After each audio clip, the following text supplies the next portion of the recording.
Há 4,5 bilhões de anos, um objeto do tamanho de Marte atingiu a Terra. Não de raspão. Uma colisão que derreteu boa parte do planeta e lançou uma nuvem de rocha vaporizada para o espaço. Essa nuvem esfriou, agregou-se, e virou a Lua. Foi o evento mais violento da história do nosso planeta. E possivelmente a razão de você estar aqui. Então, e se aquele objeto tivesse errado o alvo? Vamos ao que sabemos, e o que sabemos é bastante. A hipótese dominante chama-se impacto gigante. Um protoplaneta, apelidado de Theia, colidiu com a Terra primitiva. A evidência mais forte veio das amostras trazidas pelas missões Apollo. As rochas lunares têm assinaturas de isótopos de oxigênio quase idênticas às terrestres, o que indica origem comum. Se a Lua tivesse sido capturada de outro lugar do Sistema Solar, essa assinatura seria diferente. A Lua também tem um núcleo de ferro minúsculo em relação ao seu tamanho, o que bate com a ideia de ela se ter formado a partir do manto da Terra, não de um planeta inteiro. Há detalhes em disputa. Alguns modelos exigem uma teia com composição estranhamente parecida com a da Terra. Existem variantes da teoria, com múltiplos impactos ou com um impacto muito mais energético. Mas o quadro geral é aceite pela esmagadora maioria dos cientistas planetários. Agora, o que a Lua faz hoje? 3 coisas principais, e todas mensuráveis. Primeira, marés. A atração gravitacional da Lua puxa os oceanos. O Sol também contribui, com cerca de 45% da força da Lua. Sem a Lua, as marés não desapareceriam, mas ficariam bem menores. Segunda, travagem da rotação. A Terra primitiva girava muito mais depressa, com dias de talvez 5 ou 6 horas. O atrito das marés vem desacelerando a rotação há bilhões de anos. Isso é medido com precisão através da reflexão de lasers em espelhos deixados pelas missões Apollo. A Lua afasta-se cerca de 3,80 cm por ano, e o dia terrestre alonga-se progressivamente. Terceira, e a mais importante, estabilização do eixo. A inclinação do eixo terrestre é de cerca de 23,5 graus. É ela que causa as estações, e é ela que a Lua mantém razoavelmente firme ao longo do tempo geológico. Vale explicar a terceira com calma, porque é o coração deste vídeo. Um planeta que gira como um peão. Ele oscila. A gravidade dos outros planetas, principalmente Júpiter e Saturno, puxa a Terra e tenta alterar a inclinação do seu eixo. A Lua, sendo grande e próxima, funciona como um contrapeso que amortece essas oscilações. Sem esse contrapeso, a inclinação pode entrar em caos. Marte é o exemplo real. Ele tem 2 luas minúsculas, que não estabilizam nada, e modelos indicam que a inclinação marciana varia entre quase 0 e mais de 60 graus ao longo de milhões de anos. Aqui é preciso honestidade. Um trabalho influente de Jacques Lascar nos anos 90 sugeriu variações de 0 a 85 graus para uma Terra sem Lua. Estudos posteriores, incluindo de Jack Lissauer e colegas, encontraram números mais moderados, talvez entre 0 e 40 graus. O consenso mudou. A instabilidade é real, mas provavelmente menos extrema do que se dizia. A partir daqui a especulação fundamentada. Vamos construir a Terra sem Lua. Começamos pela rotação. Sem a travagem das marés lunares, a Terra teria continuado a girar depressa. Estimativas apontam para dias de 8 a 12 horas em vez de 24. Isso muda o clima de forma profunda. A rotação rápida intensifica o efeito de Coriolis, que é o que curva os ventos e as correntes. Uma Terra que gira 2 vezes mais depressa teria células atmosféricas mais estreitas, mais faixas de vento, e ventos de superfície permanentemente mais fortes. Tempestades seriam mais frequentes e mais violentas. E as noites seriam curtas, o que reduz a amplitude térmica diária. Menos calor acumulado durante o dia, menos arrefecimento durante a noite. Júpiter dá uma ideia do que rotação rápida faz. Ele gira em menos de 10 horas, e o resultado são aquelas faixas paralelas visíveis no telescópio, com ventos brutais nas fronteiras entre elas. Não é um planeta inabitável. É um planeta com meteorologia consideravelmente mais agressiva.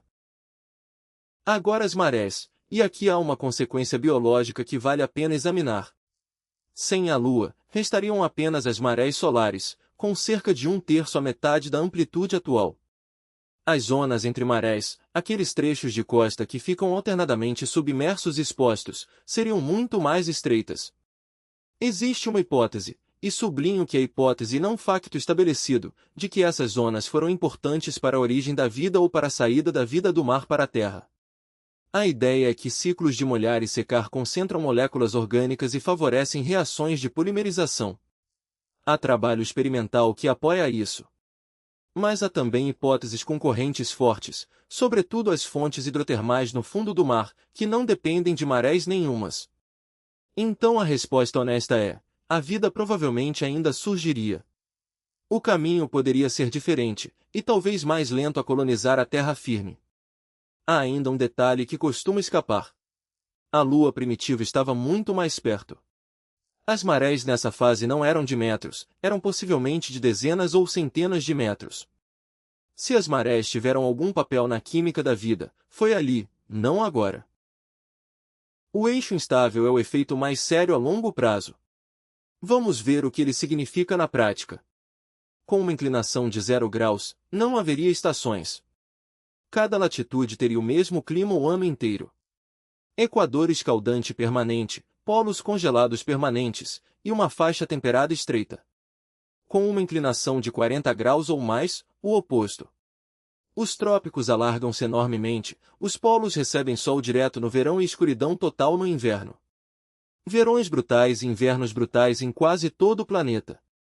O problema não é nenhum desses estados isoladamente. É a mudança entre eles. Uma inclinação que varia ao longo de milhões de anos significa que uma espécie adaptada a um regime climático acaba por enfrentar outro completamente diferente, sem aviso nenhum. A evolução responderia com generalistas. Organismos flexíveis, tolerantes à variação ampla, capazes de migrar. Menos especialistas delicados. Provavelmente menos biodiversidade acumulada, porque é a especialização que gera a diversidade. E os humanos? Aqui vou ser cauteloso, porque é onde a especulação fica mais frágil. A hipótese mais interessante não é biológica, é cultural. A Lua foi o primeiro relógio da humanidade.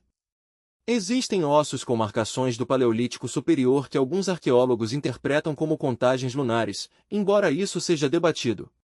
Calendários lunares aparecem de forma independente em praticamente todas as civilizações antigas: babilônica, chinesa, hebraica, islâmica, maia. Sem a Lua, o único relógio disponível seria o ciclo solar anual e as estrelas. Isso é bem mais difícil de acompanhar.